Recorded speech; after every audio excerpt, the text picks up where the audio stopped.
Welcome to Africa Insight. I'm joined this week by economist Werner Jansen, who's going to run us through a story in Cameroon, where the Financial Transparency Coalition has found significant revenue losses from illicit financial flows in the timber industry specifically.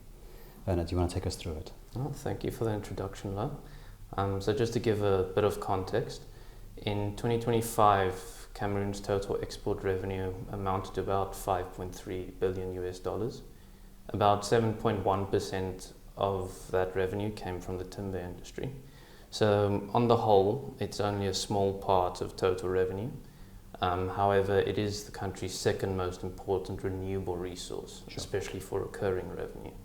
The first would be cocoa, but after the windfall revenues in 2025, prices have fallen drastically, so we expect timber to play a bigger role in 2026. But moving on to the FTC, what they found was that between 2013 and 2023, illicit financial flows from the timber sector averaged about $289 million a year, which is quite significant given the size of the total export revenue.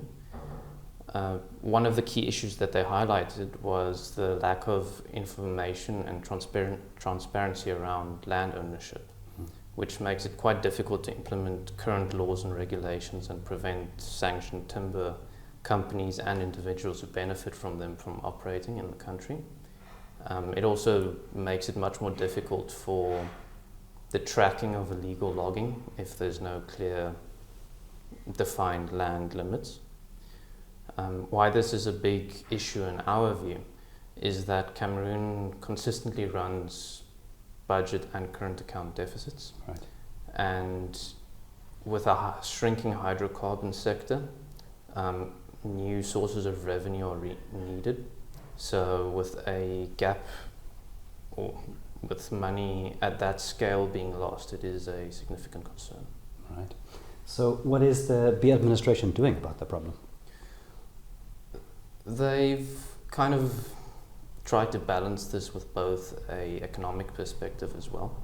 So in between 2017 and 2024, they raised the tariff on raw log exports from 17.5% to 75%, but they maintained the tariff on further processed wood products at about 15%, which should enable better tracking of, because if it's been processed, it's more easier to track where the wood's gone rather than keeping it in its base form.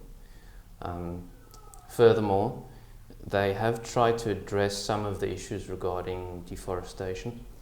Between 2001 and 2025, the country lost about 2.4 million hectares of tree cover, which, given that currently it's estimated that the country has about 19 million hectares, it is quite a significant amount and rate of loss, especially since it forms part of the Congo Basin. In that regard, Cameroon and other member states of CMAC have committed to banning the export of 78 wood species by 2028. Right. And as always, it comes down to implementation. No, most definitely. All right, thank you very much, and I think we'll leave it at that. Thank you for joining Africa Insight this week. If you'd like more information on our products or services, please visit our website or socials.